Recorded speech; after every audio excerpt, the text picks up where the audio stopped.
Hi, everybody. So now I just need to learn how to turn this back around to me. Hello, look at me. Don't I look beautiful?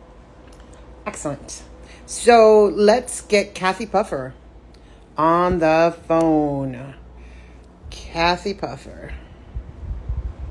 How's everyone's Sunday going?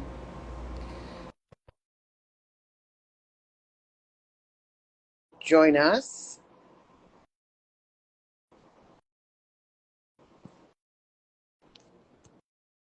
Hi, Awesome.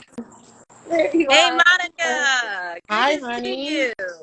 Good to see you too. I'm nice and fresh, and you're in the fresh air outside. What were you just doing? You were doing something with your bees. Can you hear me? I can hear you. Can you hear me? Yeah, I don't know how good your.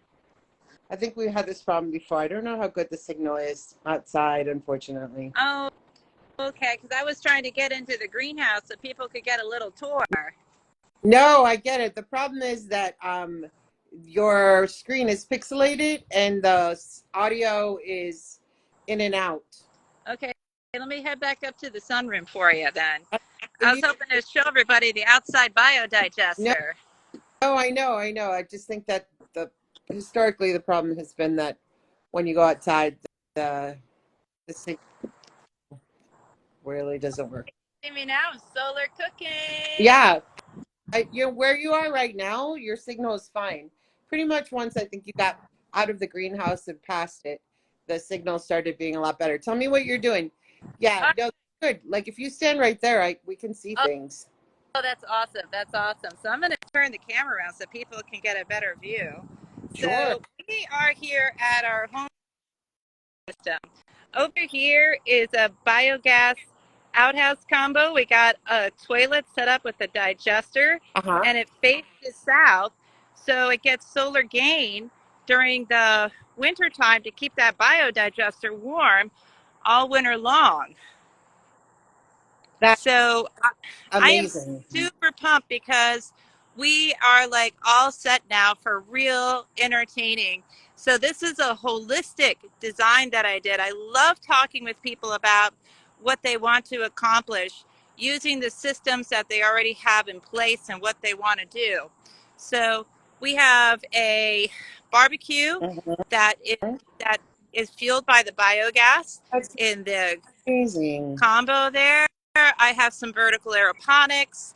I just recently pulled all the lettuce that is fed by the liquid fertilizer from the digesters that we have. And of course, using what we got, we are I see you're doing the solar dryer solar dryer, of course. of the sun.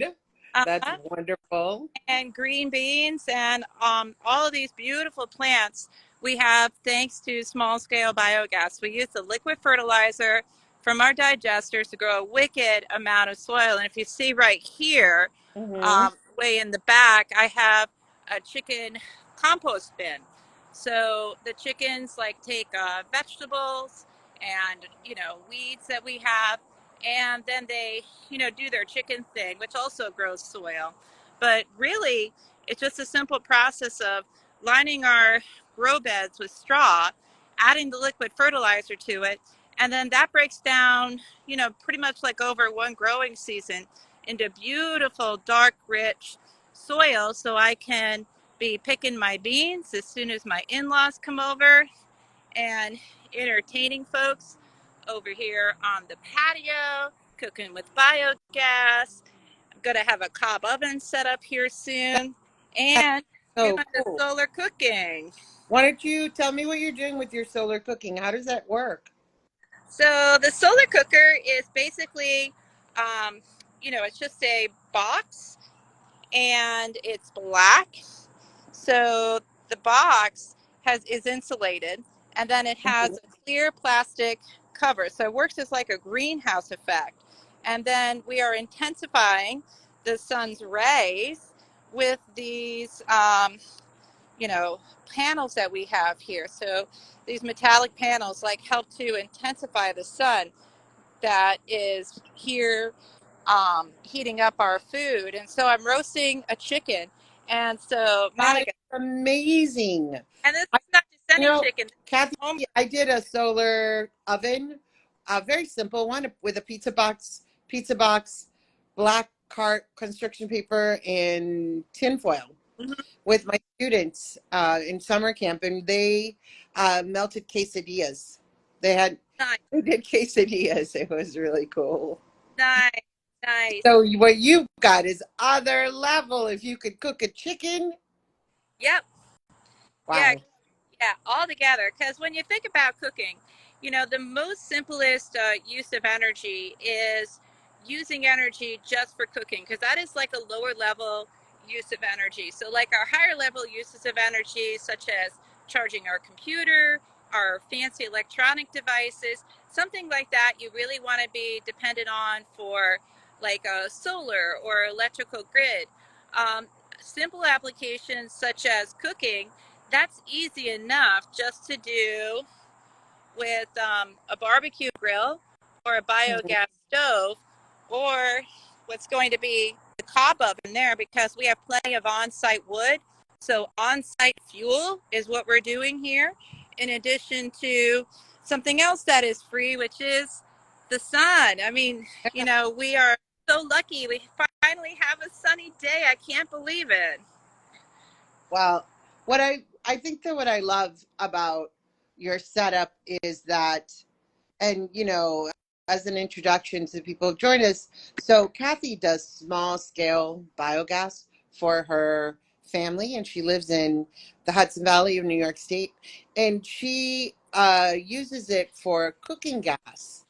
She has her biogas system is set up, and where she's using a lot of it for gas, but the biogas will have two outputs: the gas, and then it also produces this liquid fertilizer um, that is really, really powerful plant and soil food. But Kathy, I was wanted to go back a little bit because we kind of jumped right into it. Um, for the people who don't know, what is biogas and what is small scale biogas? All right. So everybody is familiar with digestion on a very personal level. So like every day we eat the food, we digest it, and then we pass what everybody mostly calls as waste, right? But what we learned about in permaculture is that there is no way and there is no waste.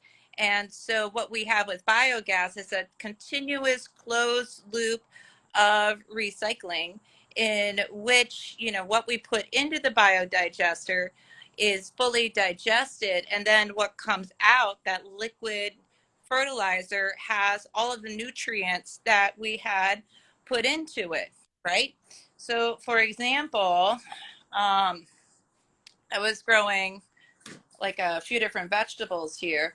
So like turnips, right? So it's like whatever I put in is the same kind of nutrition that I'm going to get out. I mean, obviously, I would not put in my whole turnips, but like I got a little rotten bit right here.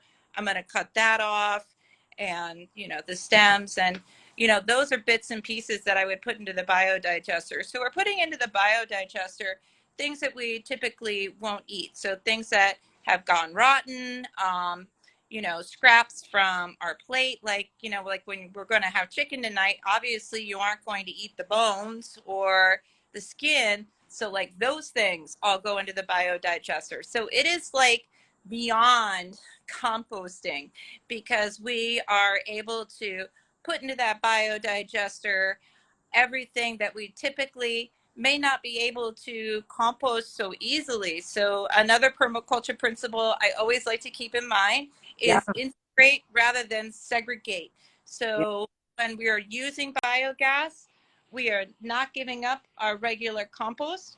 We're using it efficiently by biodigesting the things that are typically difficult to compost.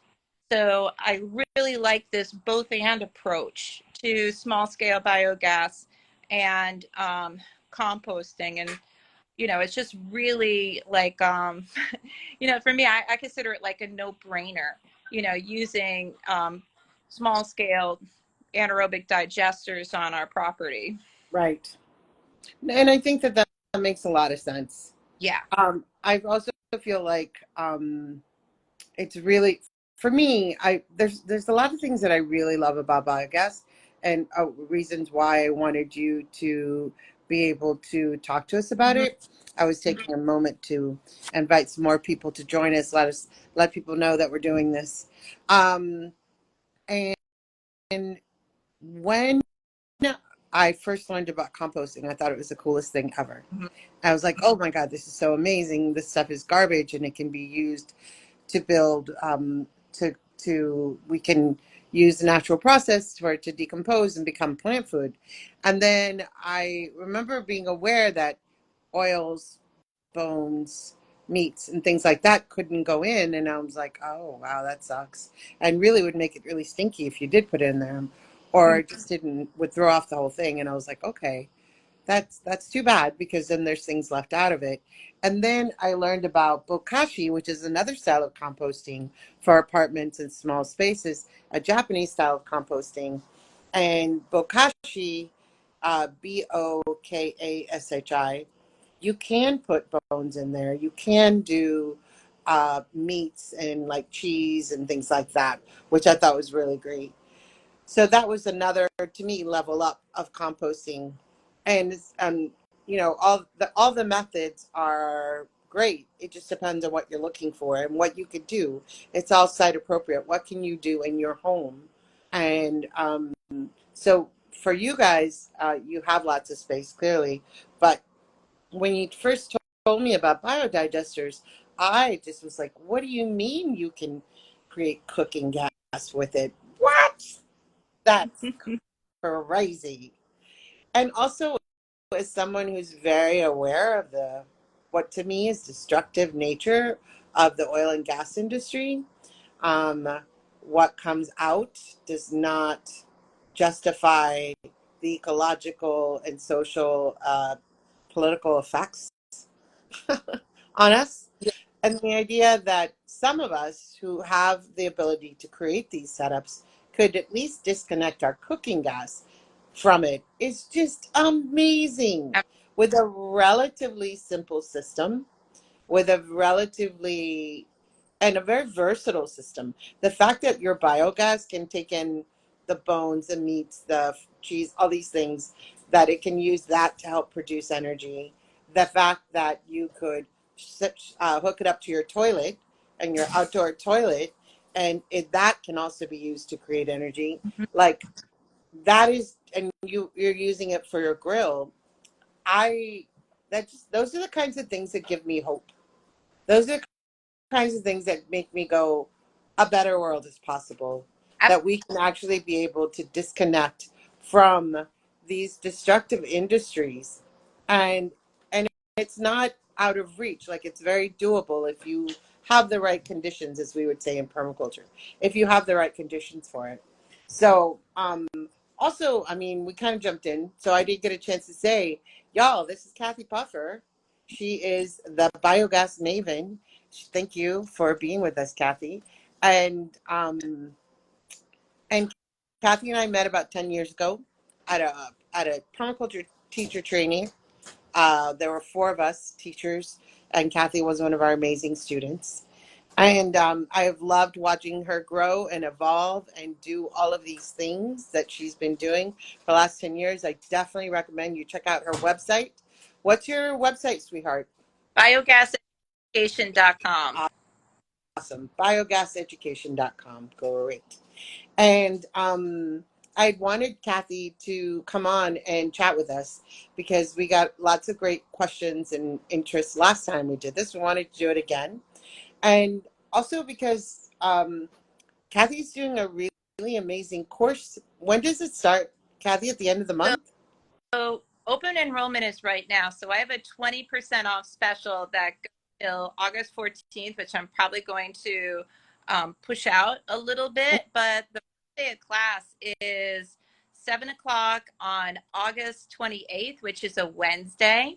And so I have a class that meets at 7 p.m. on the first Wednesday, and then the following Wednesday at 6 a.m. because I accept a lot of students overseas from the global majority on full scholarship. And I meet with a lot of those folks at 6 in the morning. And I also catch my other folks like in the UK and Australia at those times as well.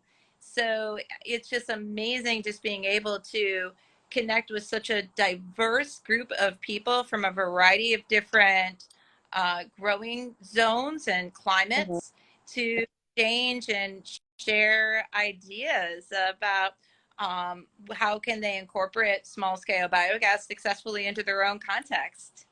That's so cool. What I mean,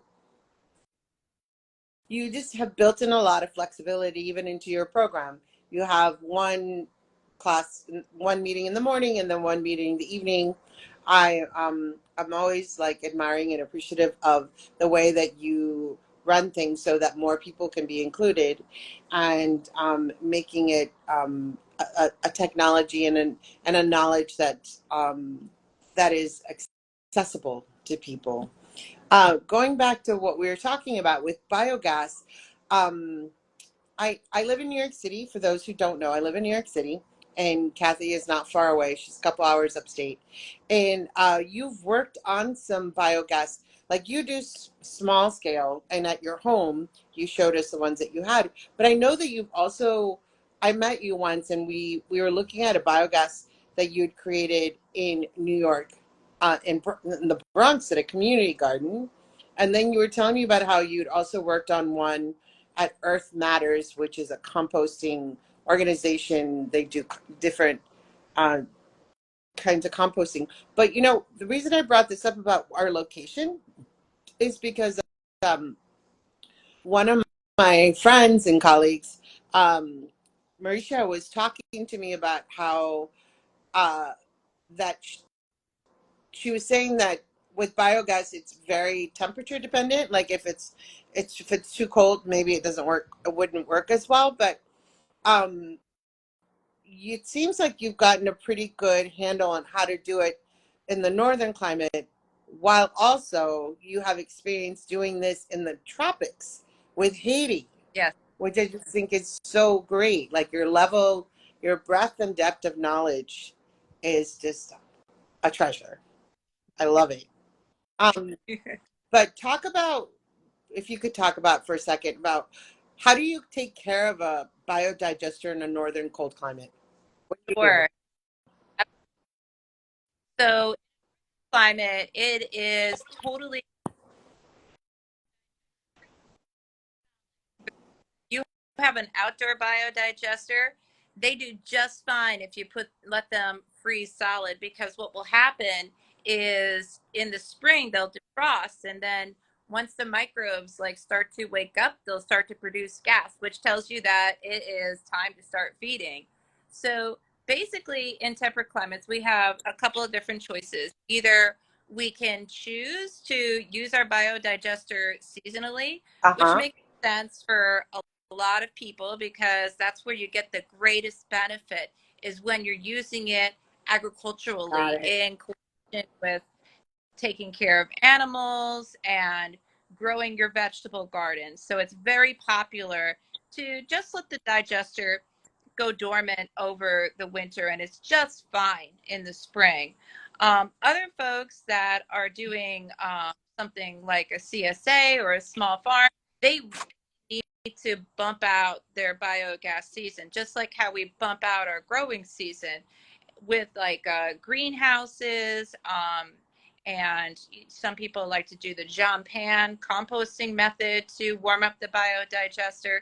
The whole point is like just like how we bump out our growing season for our plants by keeping them warm, we're using pretty much the same strategies to keep the biodigester warm. And the coolest thing is because of the volume of these digesters, it's a large amount of water, which is a big amount of biomass. So they have this beautiful symbiotic relationship with the greenhouse. And if you have it in the greenhouse, you have this big thing of water that is also going to help to stabilize the temperature in your greenhouse to avoid from those temperature jumps that we tend to get like in the early spring. So like sometimes, the temperature will like drop down really low really quick. And that digester, because so much volume of water in it, it keeps that temperature from like dropping too quickly in the greenhouse, which is great. So, there's a lot of choices for temperate climate, but the main ones are, just, and this is part of the whole idea of thinking holistically and thinking about your goals, and why it's so important to get your goals into place first. Is like, do I want to be using my digester seasonally, or do I want to be using my digester across 4 seasons or really close to 4 seasons? And that's where it's really key in the class to get really clear about what the possibilities are, because most people don't know what are the choices. And you know how you say, you don't know what you don't know, Yeah. right?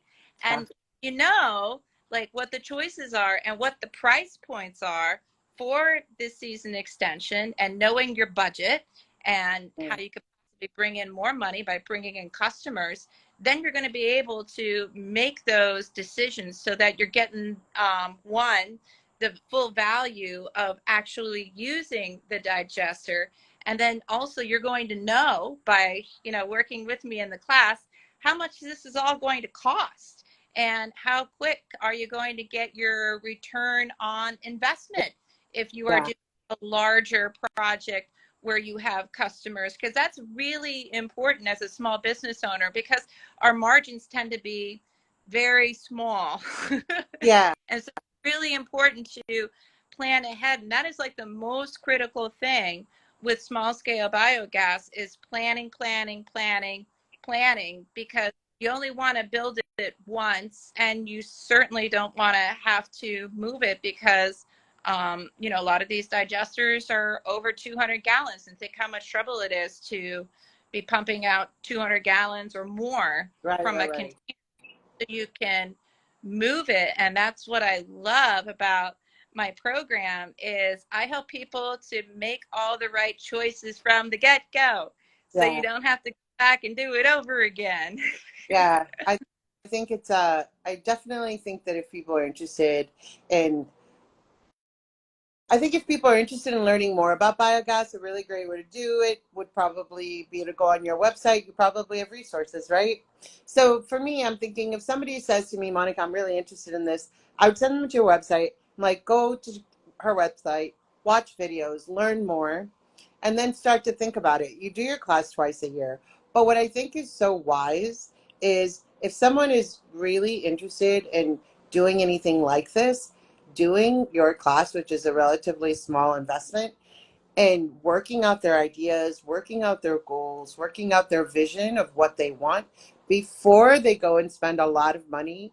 And a lot is relative. Because, I mean, setting up a biodigester doesn't necessarily have to be, tens of thousands of dollars. It can be a lot less than that, infinitely less than that. But it's still just smart because time is money too. So if you're um, able to have an expert like you walk you through the process, that's invaluable.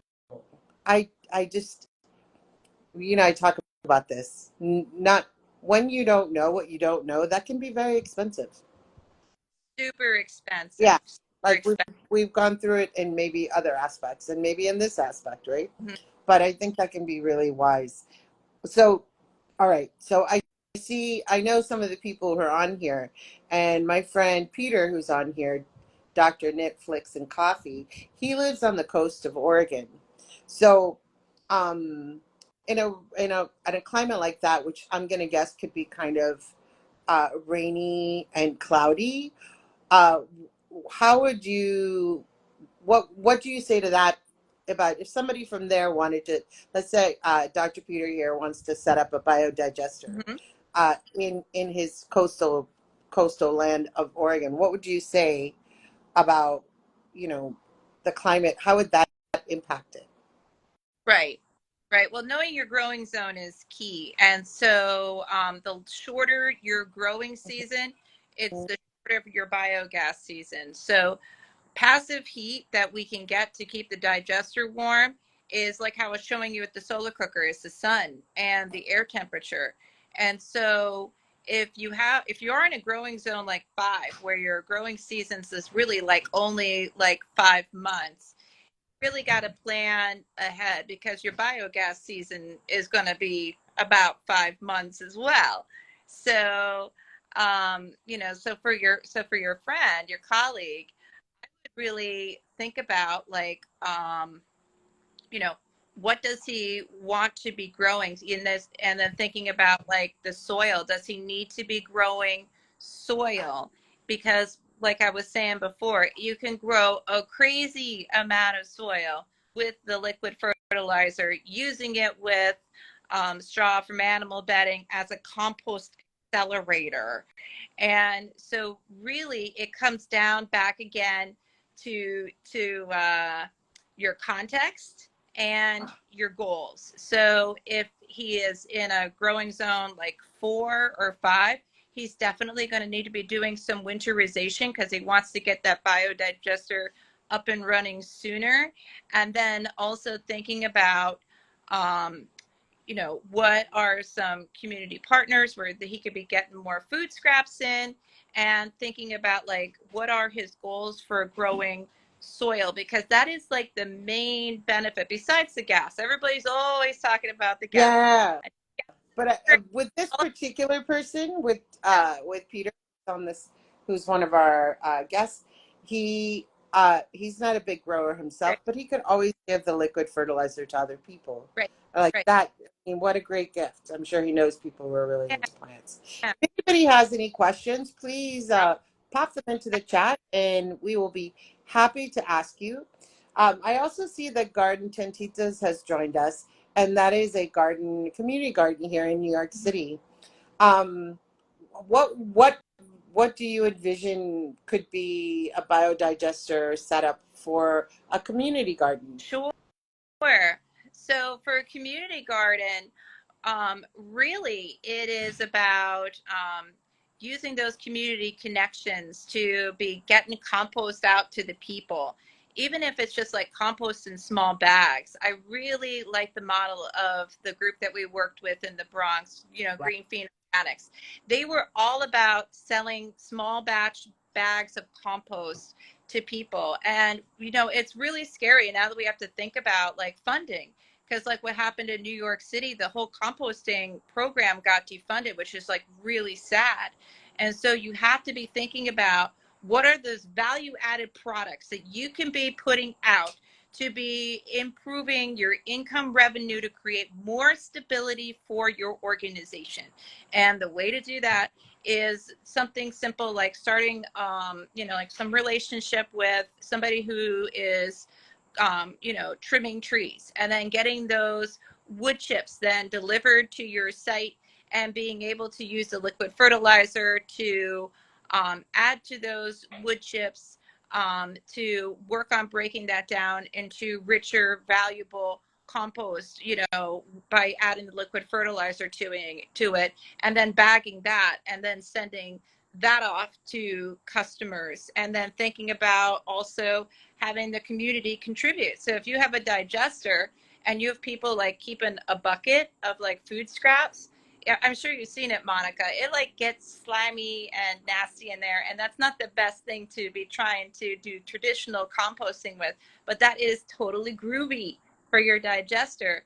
And so if people even just came once a week with their bucket with their vegetable scraps in it that are even semi slimy and yucky, that's no problem. That can go directly into your biodigester, and it makes it easier for your customer, because they don't have to really, sort it out as much. Just have to make sure you don't have the forks in there. I mean, they could be putting in everything they scrape off from their plate into that bucket to then bring to your site.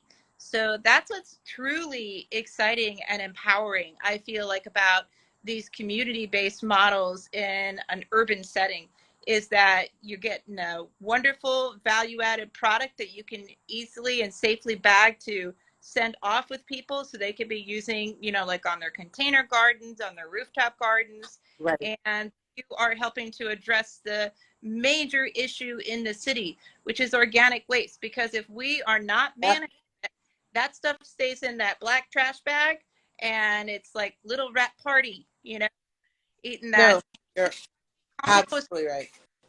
How to manage our rat population because they just start eating the wiring on your car. We have to take these resources away from them and be more responsible with our organic residuals, which isn't actually waste. This is actually a very valuable resource, and we should not Right. be throwing it away. Well, in nature, there is no Yeah, waste. So, what's great about, I feel like, small scale biogas, small scale in relations to, in comparisons to industrial scale, but we're talking about small scale biogas.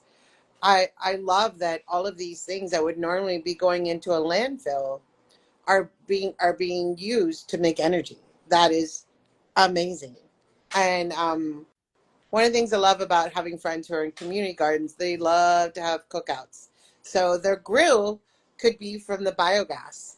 yeah, Uh, and also, a lot of community gardens are there for the community and they want to encourage stewardship, and encouraging people to bring their compost to the garden is such a great thing to do. And then everyone's contributing, and then you can get the liquid plant fertilizer for your house plants or whatever.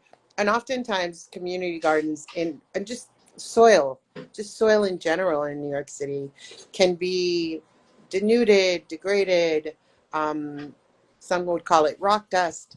So I personally would take some of that plant fertilizer and just put it in the tree pits and mix it with water, and water the trees and love them up a little yeah, bit.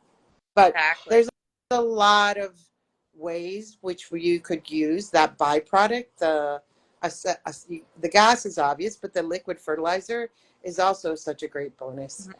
Um, I'm just looking to see who is on our call, and for the people that I recognize.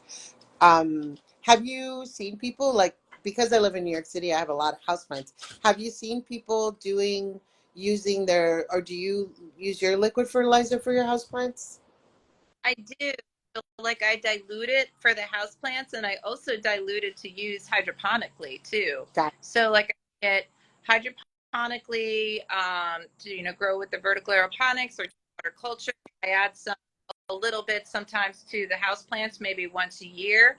And mainly, I'm using it strategically on the vegetable garden. So when I first plant everything, when things are really leafing out, because it's rich in nitrogen, I use it as a direct application over my seedlings too. So I am on like a full schedule.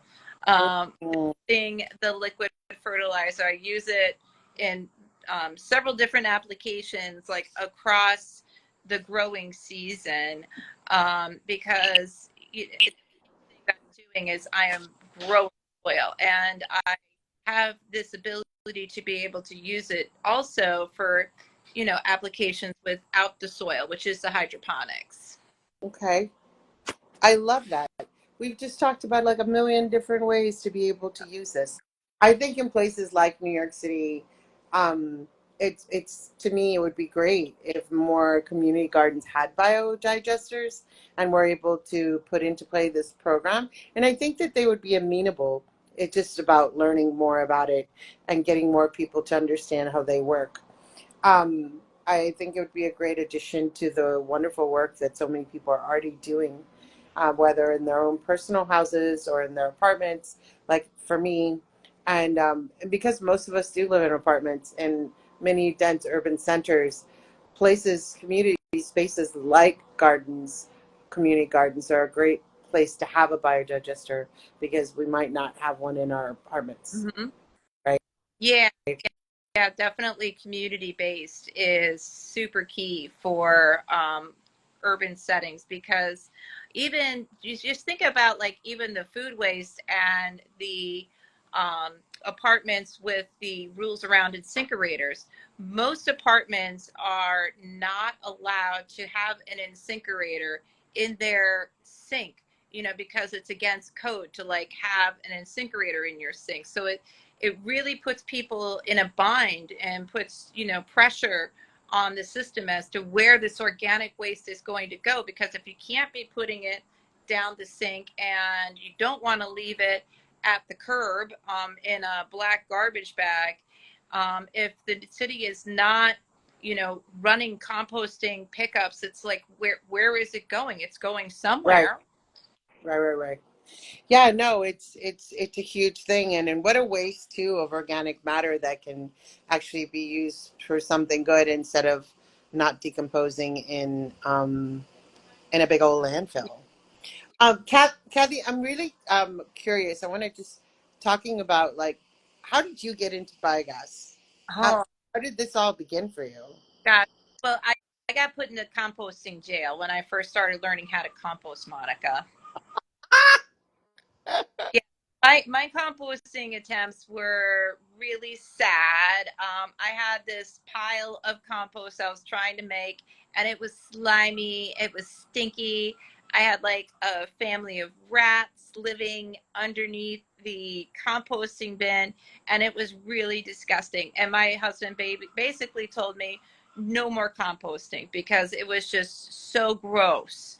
And at the time I was doing the vertical aeroponics, and I was at a festival, Clearwater Festival in Westchester, and I met one of my biogas mentors, Th Gillane. I met one of his students, and they told me, you got to meet my professor.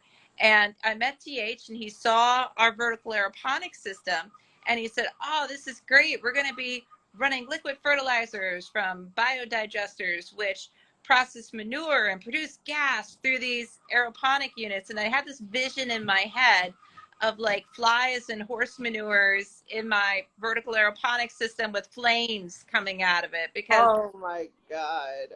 no idea what to expect. And his students went to an event over at Omega, and they happened to stop by our house, and he walked into our basement and said, this basement is perfect for the world's first basement biodigester.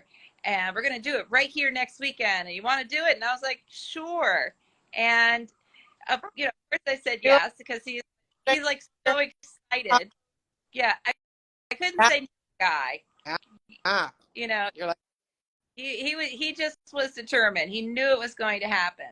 So we got it built, and it took me a long time to figure out how to use it because I wasn't getting any gas collected for months, and I was on Facebook groups and trying to get advice, and people were always offering me a variety of solutions, and it made more problems than what I had. But mm. eventually figured it out, like I persisted, and I got my system up and running. And so we've been cooking with biogas now for 10 years. Oh my God, that is so cool. And the story is like a lot of people's stories because you went through so much once it was built.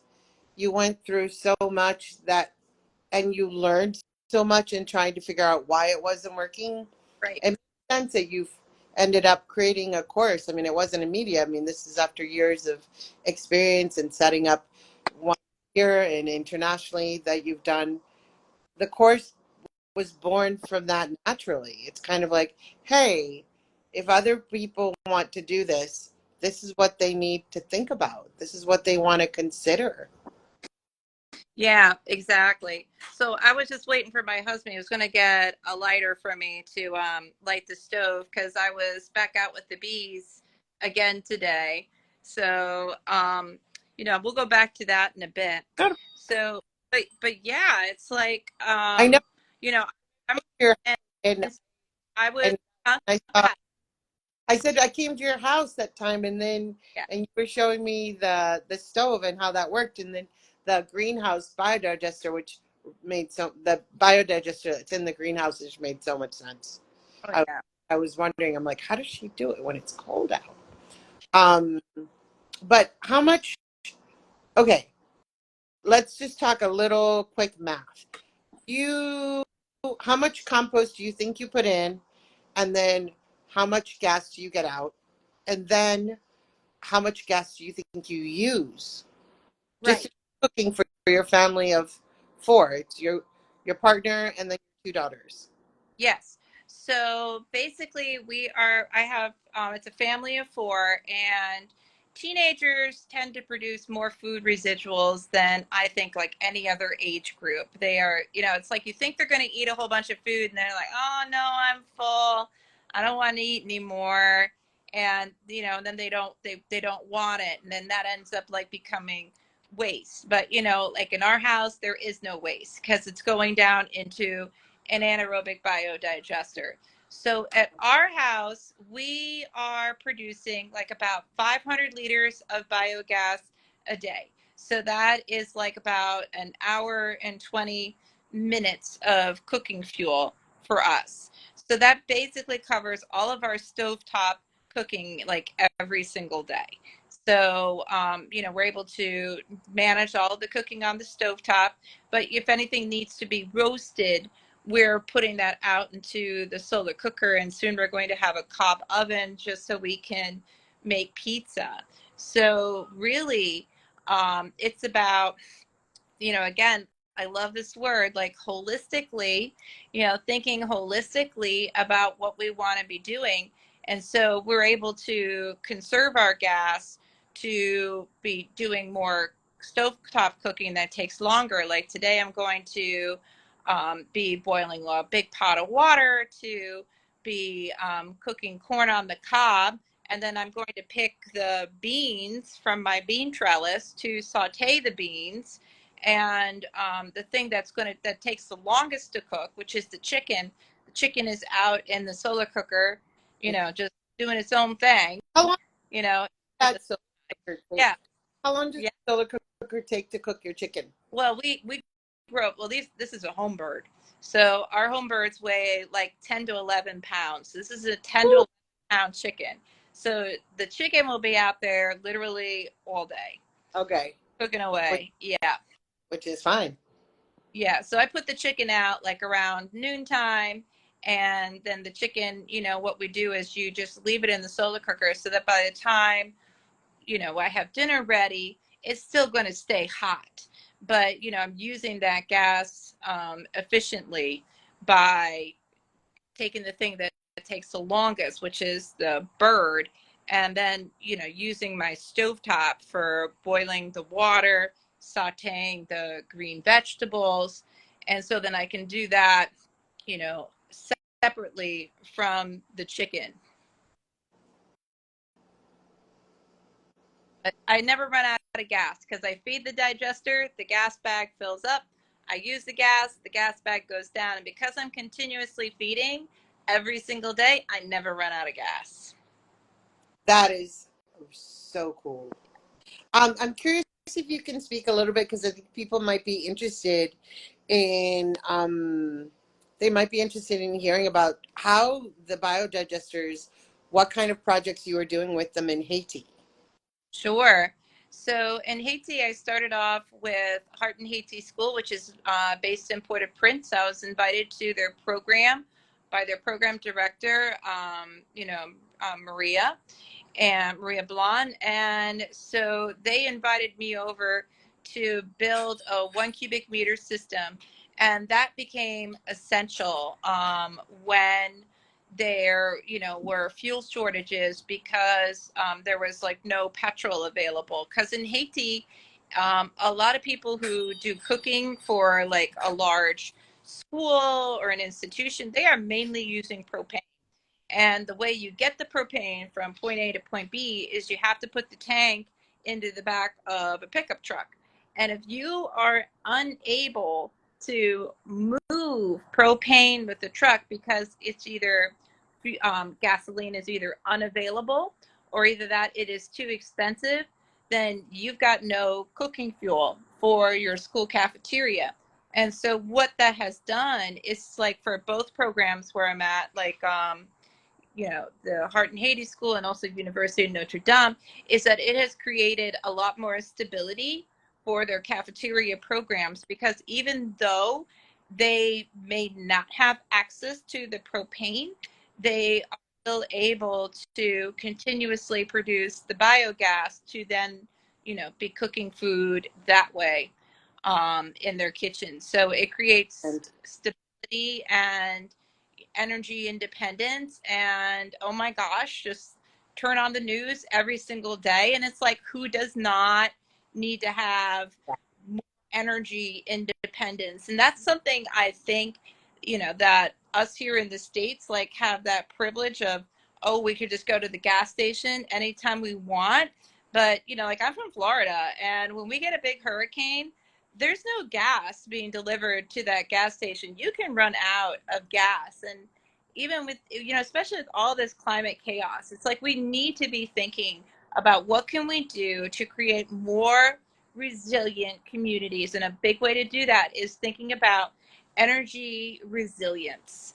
And that's one of the big things that small scale biogas like gives us, is we're able to have that gas that we can make at home to run a generator, to be cooking our food. So even if there's an ice storm and a power outage, which happens plenty here in the Northeast, Yeah, we're absolutely. resilient, we're fine. I love that. And kind of for our newer people who've joined us, one of the things that I said is that when I learned about biogas and was hearing about Kathy's house and the ways that they were using it, I just there's so many reasons to love it. It's not just the fact that waste, our compost, what organic matter can be a but it can give us cooking fuel. Not just like when I would compost before, it was like plant food, it was for the soil, but biodigesters will give us cooking fuel plus plant fertilizer, nutrients. That's amazing. And I really do like being able to unplug even just a little bit from the oil and gas industry. We need cars. I understand that gasoline is needed in many different ways, but just to be able to unplug a little bit from that, I just think is so fantastic. And to know that if something was to happen, that is a way that that you could take care of yourself, and that you are energy independent in that way. Yes. Um, Kathy just visited me recently. I was at Omega doing an amazing course with the world famous Educating for Sustainability leader, Jamie Cloud.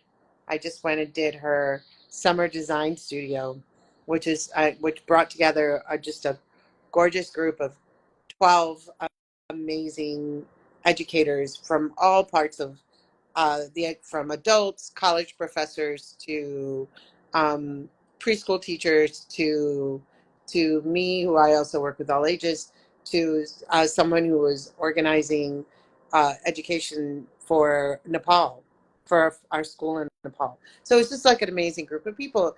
And one of the things that I loved was that some of our new friends from this course were really interested in what Kathy is doing. Kathy was kind enough to come visit me and have dinner with me. It was so nice. And uh, there's a lot more interest, I guess, is why I bring it up.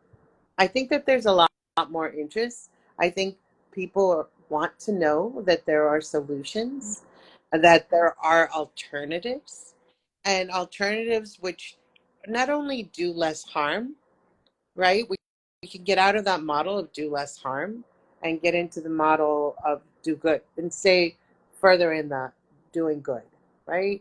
Yes. Yeah. And it's not about harm reduction, it's about regeneration. And that it's holistic, which is a word that could be, that some could say is overused. I don't care. I love it. I think it's perfect. We want a holistic life. One of the people I see that's joined us, my friend, a lovely friend, Alana, I met 20 plus years ago, um, living at Kripalu Yoga Center.